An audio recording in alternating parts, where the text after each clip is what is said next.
Welcome to Veritate with your host, Johnny Mack, a podcast that will dive deep into the pursuit of truth in a world filled with noise, confusion, and fleeting opinions. We will seek to uncover the eternal, unshakable truths that shape our lives and our beliefs, from faith and philosophy to history and culture. We'll explore the questions that matter, challenge the answers we've been given, and seek the wisdom that has stood the test of time. So join Johnny Mack in this journey to discover what's real, what's right, and what's true.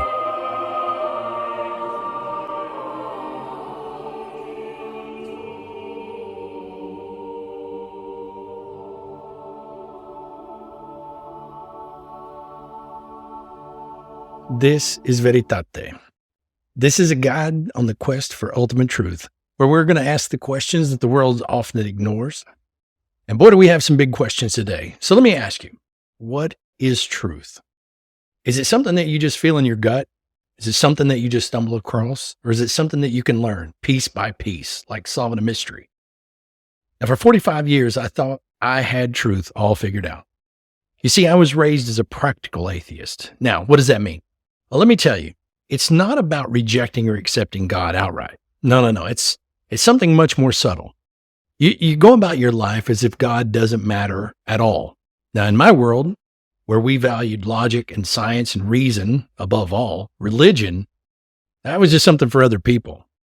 So as a boy, I was grounded in that mindset. And then when I turned 17, I then joined the United States Marine Corps, spent 4 years in the Marines. Got out of the Marine Corps, spent 20 years in the Army, and then I had a deployment that came up in 2004, 2005 to Iraq. Now, all of this reinforced my skepticism because I saw the chaos, the pain, the suffering, and I thought, religion, God, that can't be the answer. But life, folks, has a way of challenging your assumptions. And in my case, it wasn't just the battlefield that raised these questions.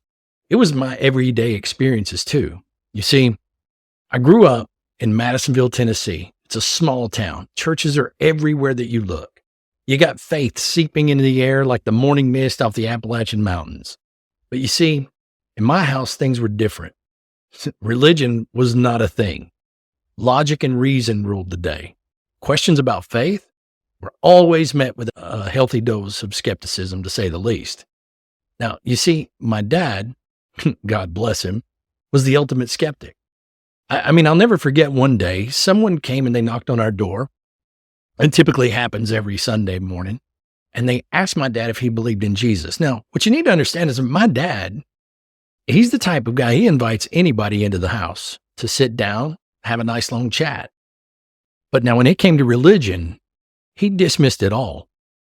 And he had told me, he had read the Bible a couple of times in his life and that he dismissed all of it. And he explained to me one day, and I'll never forget, he said, it's like Godzilla, son. He said, Godzilla is a movie. I said, yeah, I know, Dad, it's a movie. And he said, but son, just because people want to get together and they want to watch a movie and they want to put up posters, they want to dress up, they want to buy figurines, they want to reenact scenes from this movie, it doesn't make Godzilla real, son. It's just a story. Now, you can believe in it all you want, but at the end of the day, it's just not real. And I'm going to tell you right now, that analogy stuck with me. And so there I am, I'm growing up, I have this Godzilla analogy in my back pocket. And I was convinced at that time that religion is just a story that people told themselves to feel better. And like so many others, I thought, if you can't see it, you can't touch it, you can't measure it with a ruler, then it probably doesn't exist. But you see, now here's the thing. As much as I had dismissed faith, there was always a nagging question in the back of my mind. Could all of these people really be wrong? I mean, come on, there's a lot of them. The guy that knocked on our door that Sunday morning, he wasn't alone. And in my small town, people went to church like clockwork, week after week, rain or shine. What did they know that I didn't? And that's where the curiosity started to gnaw at me. You see, I wasn't just content with writing all of it off as though it's just a silly superstition, something was there, something I didn't fully understand. So you fast forward several years, and that little bit of curiosity started to turn into a full-blown investigation. And I wanted answers to get them. And so I have now called this journey Veritate. It's Latin for truth, because that's exactly what it was. It's a search for truth. But now let me be clear on this one thing. I didn't start out by picking up a Bible and diving straight into Christianity. Oh no. I wasn't going to make it that easy on myself, because I wanted to be thorough and I wanted to see what all of the world's major religions had to say. So where did I begin? Well, I started with Taoism first. Now, Taoism, if you're like me, you want to start from the beginning. So I think I'd read somewhere that the Tao had origins that traced back to like an ancient oral tradition. And I think I'd had it written down somewhere that Hinduism had it written down first. There was discrepancies as to whether or not the Tao had came before it, or was this one oral before it got written down? I had to start somewhere, right? So I knew that at some point you just gotta start. And so I started out with the Tao. Now, you got to compare and contrast this, because the reason that I strayed from starting out with Christianity, it really had everything to do with, take the backdrop again that I had placed of this small town in Madisonville. Okay. I think I'd added it up one day. There was over 200 churches that was all over. Now, at the time, I didn't know that. I didn't know that Monroe County had churches. It just seemed like that if you pulled out from my house, if you took a right, you would run into Notchie Creek Baptist Church. And if you took a left, you would run into Friendship Baptist Church. And no matter where you went around the town, I seem to remember a small town in Athens that we rode through the center of town, and I was looking at a church. And then we turned left at the church from the parking lot, and across from the parking lot said a Presbyterian church. And I was a little kid. I remembered thinking, why don't you just share the parking lot? I mean, right? It's all one thing. So it seemed everywhere I drove, there was a Christian church.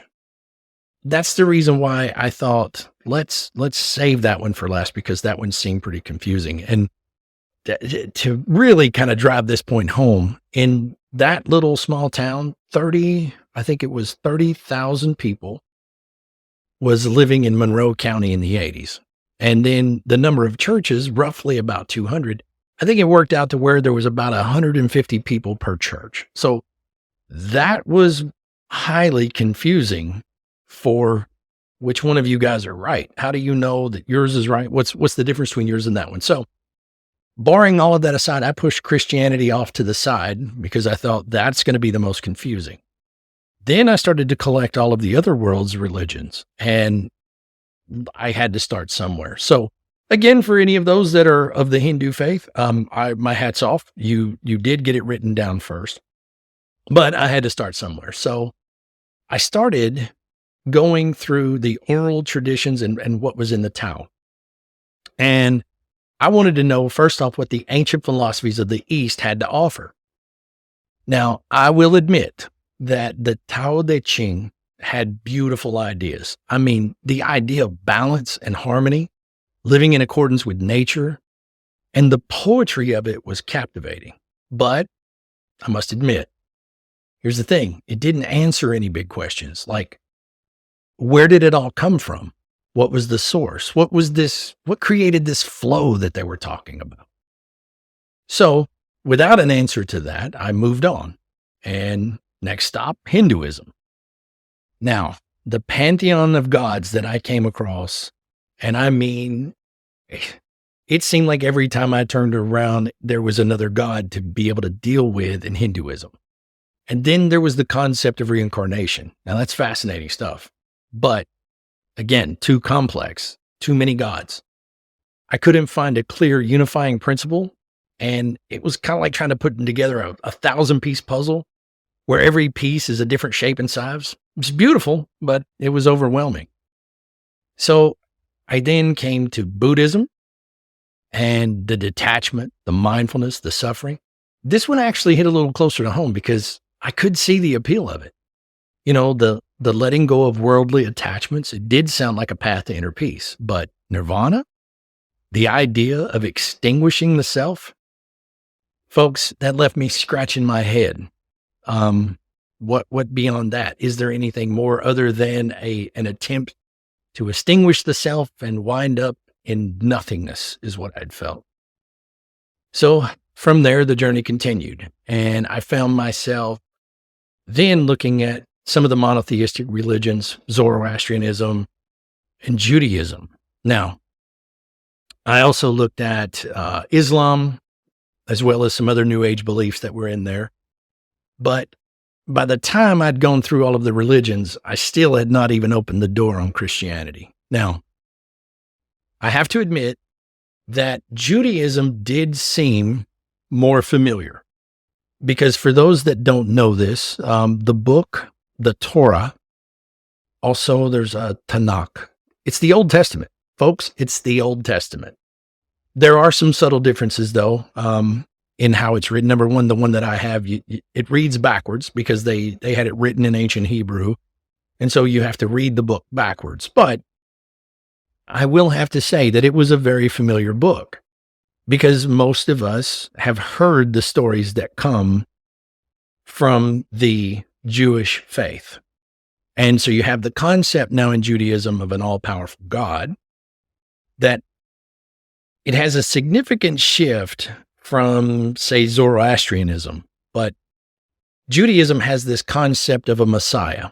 And I was fascinated by that. This Messiah is supposed to be a future leader that's supposed to bring about peace and justice. But that was very thought-provoking, because it's contained what's called prophecy. And I just kept wondering, as you're reading through these prophecies, that it turns out that the Jewish faith is still today waiting on what is known as the Messianic period. But it made me wonder, what if he already came? Like, how do you know if he hasn't come already, then how do you know that? I mean, for how long you've been waiting? And I thought, well, what if you just missed him? And that question just kind of left me hanging, because I started to look at the number of people that had considered themselves to be the Messiah, the ones that they had rejected. And so I saw that it was starting to point towards Jesus. And again, I stepped away. I'm like, no, I don't want to get into that yet.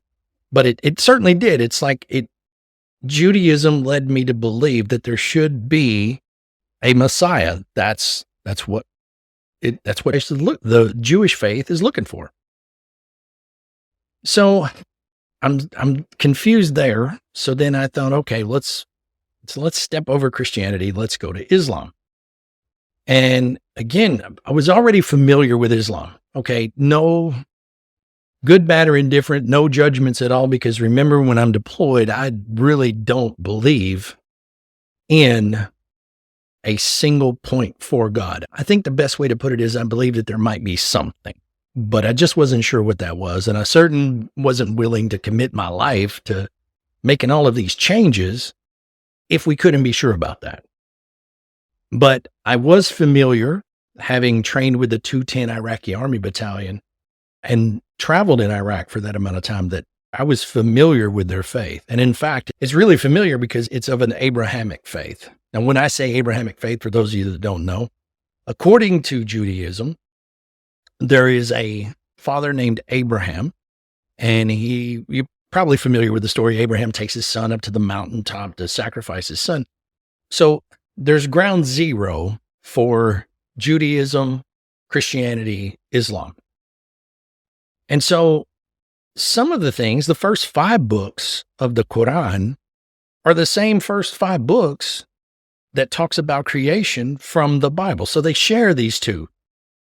But anyway, as I'm looking over Islam, one of the things that stood out to me was the Sergeant Major, his name was Sergeant Major Saeed, of the 210 Iraqi Army Battalion. And he came to me one night, and he and I used to spend a lot of time just talking, getting to know one another. And he told me, he said, John, he said, I want you to say the first pillar of Islam to these guys here. And I said, well, what for? And he said, John, if they don't see you as a Muslim, they'll attempt to kill you. I said, now, wait a minute. What do you mean? He said, John, if you're not of the faith of the Muslim faith, they don't see you the same as them. They see you as an infidel, meaning that you have no God.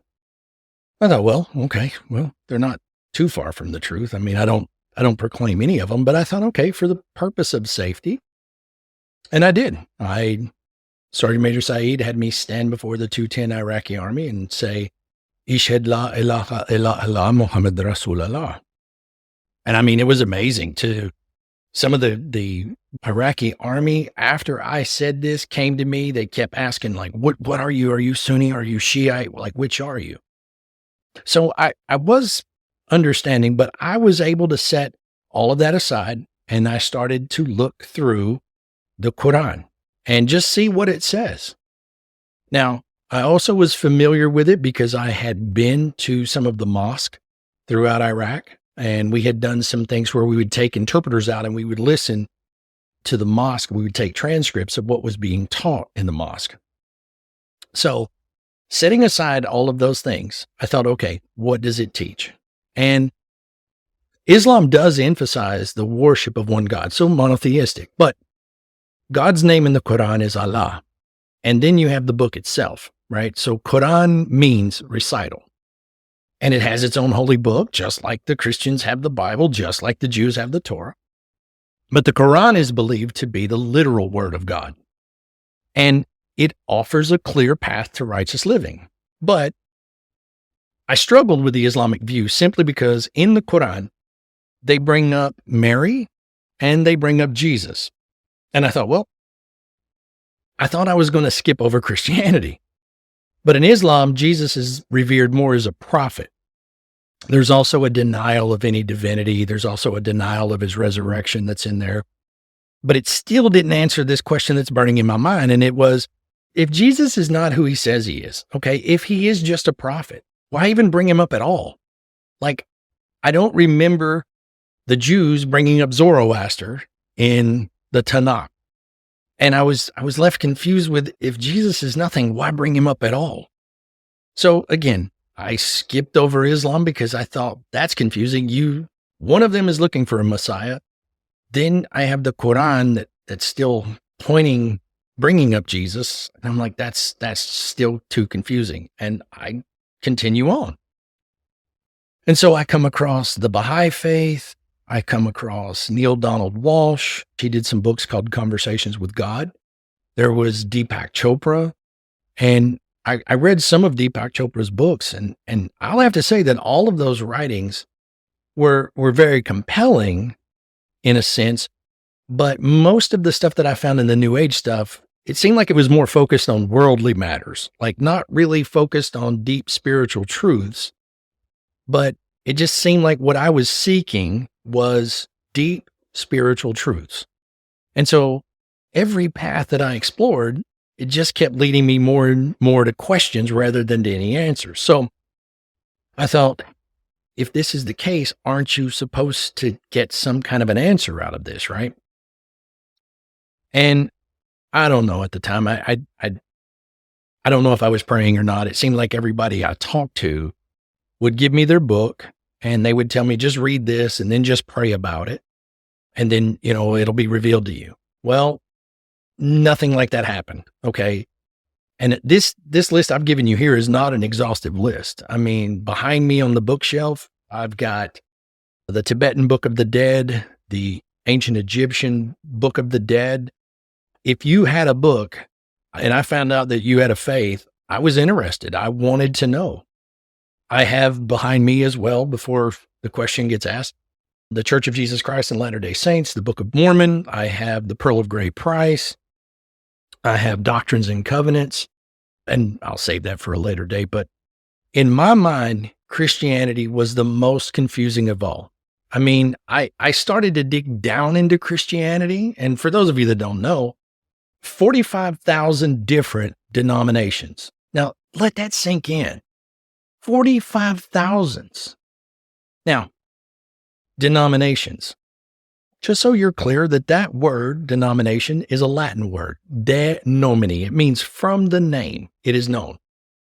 So you have 45,000 denominations, and then you have another 40,000 non-denominational, totaling 90,000. So I didn't want to jump into that yet because I'm like, which one do you pick? How do you know which one to pick?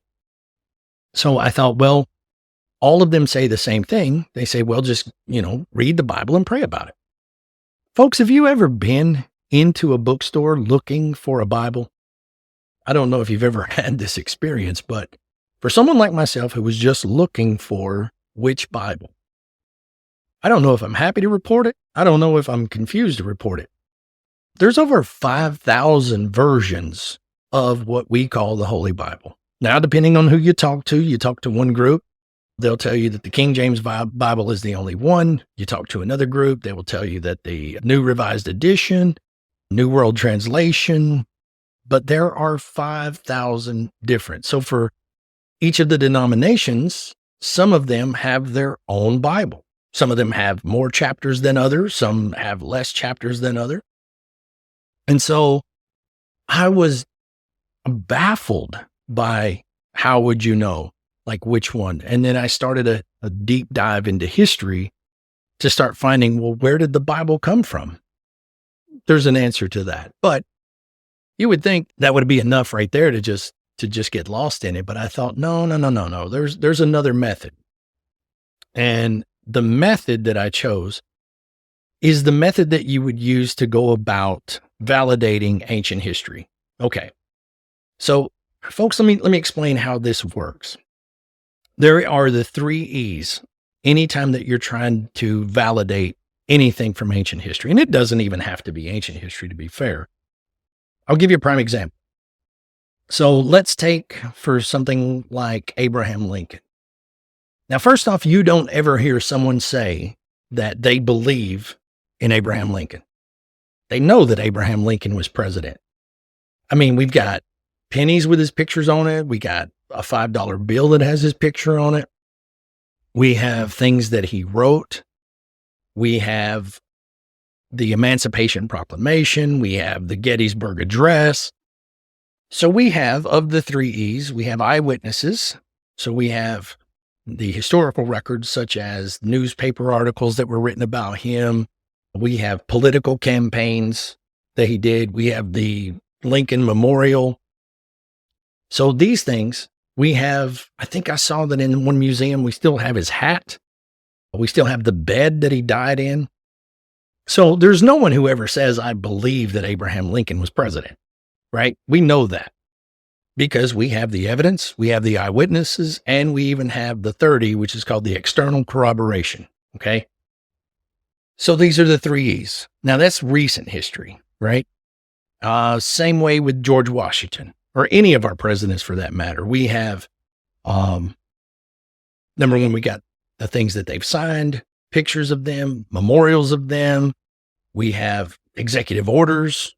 We still have the Emancipation Proclamation from Abraham Lincoln. So nobody ever says that they believe that Abraham Lincoln was president. They know it. Now, it gets a little more difficult when you go further back. So take people like Alexander the Great, right? The closest writer that we find to Alexander the Great was around 426 years after Alexander the Great had died. We have no eyewitnesses, with the exception of, I think, one general had written maybe 2 sentences describing Alexander before a battle. Another good example, because this one still gets used today in the military. Hannibal. He was the Carthaginian general. The ancient histories, unlike presidents of the United States, there's not records that you can use to validate people like Hannibal or Alexander the Great. But you have to understand that when you have ancient history, you've got to deal with those 3 E's. So evidence, eyewitnesses, and external corroborations. You may not get all 3 of those in ancient history. You may get 2 of those. So the method that you use is that, Hannibal, he's a member of the Carthaginian army. He lived in Carthage. That's the ancient city that's located now and today in Tunisia. And Carthage was one of Rome's primary rivals during what's called the Punic Wars. So Hannibal is one of Carthage's most famous generals, best known for leading the Carthaginian forces against Rome in the Second Punic War. And that's roughly around 218 to 201 BC. So, of course, ancient history. And his most iconic military action came from a march that he did from Spain to Italy when he crossed over the Alps with a significant force. And he included elephants to invade a Roman territory. Now, those elephants are a big deal. Even military strategists to this day look at the victory at the Battle of Cannae in 216 BC, and they study this because it was brilliant. But a lot of the times, though, these accounts of him, the accounts of Hannibal are not written in his lifetime. And so that's what I mean when I say the 3 E's. Eyewitnesses, there's no eyewitnesses to Hannibal. But what we do have is the authors that wrote about him were external corroborators. In other words, the towns that he attacked, they wrote about it and they mentioned that he had these elephants. So now what do? We have the story of these elephants in the Alps. And at some point in time, the scientists, they're in the Alps and they start finding things. They start finding buckles. They start finding brass works. I believe at one point they had found a tip of a weapon or something, but then they also find elephant dung. Now, so just by using these external corroborations and the evidence of the elephant dung and the buckles and the brass that they find, right? You have the writers like Polybius, that was in 200 to 118 BC. He wrote about the Punic Wars in his histories, and he had access to Carthage's records. But he also was able to interview people that were involved with the war, but he himself wasn't there. He just merely wrote down what he was told. And so he's not an eyewitness to it. You got Livy in 59 BC. Livy was a Roman historian, and he writes about it. You got Plutarch. Plutarch writes about it. None of these people are contemporaries of Hannibal. So they wrote, and remember, they're always writing it down now from the Roman perspective. So again, that's what makes it an external corroboration, because they're not eyewitnesses. So if you applied that same model and you try to come at who Jesus is using that method, I thought, okay, here's the deal. And I'm going to be honest with you. The deal was I wanted to prove that there was no way that he existed. You see, I thought that by pulling that thread out, the rest of it would fall. I thought, okay, if there's no evidence that he existed, then you can quickly dismiss all of Christianity. And that's how I initially started out to do this. That was my first thought. Prove that he's not real. Prove that there's no way. And if I could at least put a question mark over him, I would be able to dismiss that and move on. And that's kind of where the problem came in, because I had been told that there was no evidence until I came across 2 artifacts. And those 2 artifacts are the Shroud of Turin and the Sudarium of Oviedo. And then all of a sudden, things started to shift, okay? There was a research team in the 1970s. They worked on something called the STIRP project. And that's one of the first studies that I found of the Shroud of Turin. Now, folks, most of you are going to be familiar, if you're of the Gen X like myself, you're going to be familiar that there was a release of this study that happened in the 1980s, that it got released to the public. They did like a show about it, and they proved, or they said that the Shroud of Turin wasn't authentic, that it wasn't the real burial cloth. And they said they carbon dated it sometime back to like the 12th century, I believe it was. But the other artifact that I had never heard of was called the Sudarium of Oviedo. And I don't think most people have heard of the Sudarium. But once I came across this article, I had to start looking at these physical artifacts. And it went from maybe he was real, maybe he did exist, but maybe they got it all wrong. But as you start to dig into these 2 things, the Sudarium of Oviedo actually dates back to the 1st century, and it has blood on it. And they believe that the Sudarium is the burial cloth that covered Jesus's face when he died. And it shared some similarities with the shroud. But just so we're clear, there's no image on the Sudarium like there is on the shroud. but it does share properties. And that property is the blood stains. You see, scientists had found that there is evidence of DNA that's on the shroud that is also on the sudarium. And the fact that the sudarium dates back to the 1st century, that's a pretty big deal because that's the time of Christ. That connection is astonishing because even if you believe that the Shroud of Turin is a forgery, okay? If you believe it's a forgery, you have to ask yourself this question. How? How would you know to go and get blood from the sudarium, get the same type of blood, and place that blood onto the shroud so that when someone checks the blood of the sudarium, it just so happens to match the same blood that's on the shroud? Now, that's pretty preposterous if you ask me. Okay, that's pretty preposterous. You're in the 12th century. Cameras haven't been invented yet. You're going to put an image on the shroud, and you're going to ensure that this image can be seen later on in the 19th century, 20th century, when cameras are developed, that when someone takes a picture of it and they develop this picture, that there's an even clearer image that's going to come up that couldn't be seen with the naked eye. Folks, I'm sorry, but it seems that there's a problem with that. And I don't know if you are familiar with this. I was only familiar with it in college, of where we talked one time about Occam's razor. And it says that if you have two concepts, right, two theories, one of them is a highly involved theory with a bunch of things that have to be happening at one time in order for you get this outcome, or there's a simpler answer. The simpler answer is that the two are the same, that the shroud and the blood on that shroud is the same that's on that, or the blood on the sudarium is the same as on the shroud. So if I have two of these, the easier answer is probably true.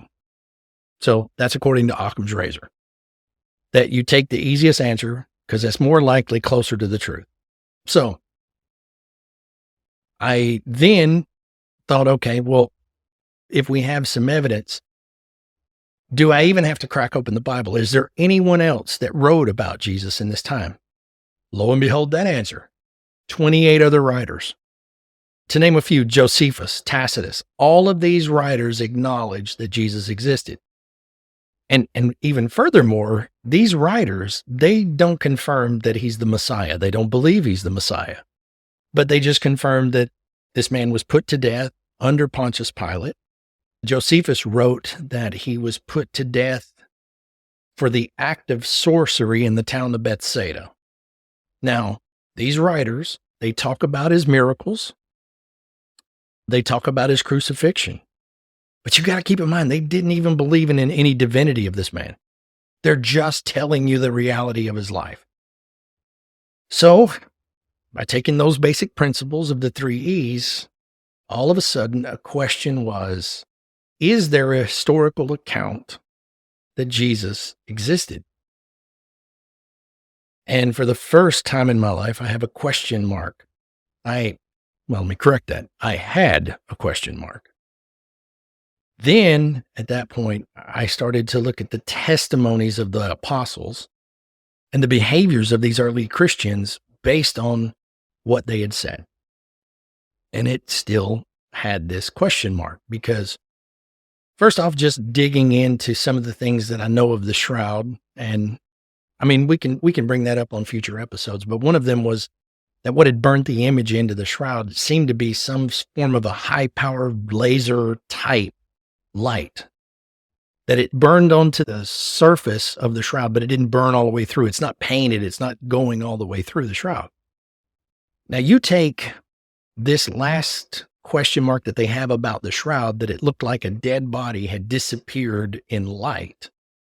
And then you take the story of Paul and what he sees on the road to Damascus, that he says that Jesus appeared to him on the road to Damascus in the form of light. And I, for the first time, thought that's an eyewitness. That's an eyewitness, because if you have evidence on the shroud that this body disappeared in light, and the first person that sees him sees light, well, just as we don't argue about whether or not Hannibal crossed the Alps using elephants, I started to not even question the fact that we have a direct correlation between a resurrected Christ and an eyewitness testimony.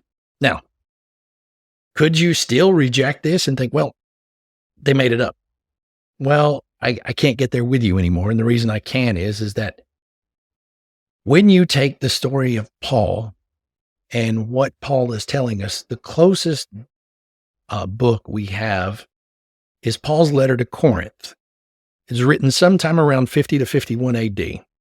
How do we know that? Well, we know who was in charge in Corinth at the time. You see, the people of Corinth, if you were placed in charge of Corinth, you were in power for 1 year. And so we know that who Paul was writing to was in power in Corinth from 50 to 51 AD. Now, I had always been told that there were no writers, no contemporaries of Jesus at that time that had written any of this down. And while I would tell you that Paul is not a contemporary because, well, Paul doesn't show up until after Christ has already been crucified. So, not a contemporary. No. He is a man who changed his entire life based on the appearance of the man who died and was wrapped in that shroud. You see, that's the first time I could never get past it of what would you normally say if you have DNA on a shroud to where the evidence points clearly that the same body was in the shroud was also in contact with that sudarium. And if the last piece of physical evidence on this shroud is that this body disappeared in light, then you have got a big bridge to cross, which is why did Paul see a resurrected Christ on the road to Damascus? At the time he's writing this, he doesn't, at the time he's having that experience, he doesn't know that Christ is resurrected. So there was problem number one in my mind. And as I started to ponder this idea, I also noticed that my atheism is no longer, I don't have the ability anymore to say that I don't believe in a God, because now I'm looking at a man who says he is God. Now, for any of you who've ever said that, well, Jesus never said that he was God, I would beg to differ with you. And the reason I would beg to differ with you is because it's the understanding of language. There is a portion of where Jesus does, and I'll save that for another show. There is a portion of where he tells Caiaphas exactly who he is, which is another oddity, is that, well, Caiaphas was also historically who was part of the Sanhedrin. Now, there's going to be a lot of learning that we do on this show, and that's the other thing, is that the Sanhedrin, even though you see movies that show a few of them, there were 72 Sanhedrin, okay? That's a big significant number, but we'll talk about that at some other time too. But my question started to break down atheism because the moment that you believe that this may be possible, folks, that God came down in the form of a man. I mean, Jesus made it super easy. He didn't say, I tell you the truth. He said, I am the truth. I thought, well, if you can just show that this man lied, you can immediately dismiss him because he says, I am the truth. Okay, well then all I need is one lie coming from you. And again, that's where it all starts to break down again, because everything that has been in contact with him, if you wanted to disregard the Bible, just know that you would have to stand in line with 2,000 years of people who have had the ability to break it apart, and yet it still exists. Why hasn't someone in the previous 2,000 years been able to dispel it and get rid of it? There's been many of religions that have come and gone. There are ancient faiths, there are dead faith. This Egyptian Book of the Dead is used to study the ancient Egyptians. It is no longer in practice. Why does Christianity still exist? Why do we still have that book? Why are people still converting to this day from a man that is supposed to have died 2,000 years ago? So I can no longer claim to be an atheist, because now, as a person who just doesn't argue that Abraham Lincoln was a real president, George Washington was a real president, Alexander the Great was a real general, Hannibal was a real general. And Jesus Christ was a real man. And so, am I saying now that all you need to do is believe in Jesus? No, I'm not. What I am telling you is that there's more to this story than just faith. There's knowledge, there's history, there's a trail of evidence that leads you right to the truth. And once you see it, you can't unsee it. And that's where I stand today. No longer an atheist, no longer a skeptic, but a knower of Jesus Christ. And not just because I want to believe in it, but because the evidence is so compelling that you just can't deny anymore that he is the truth.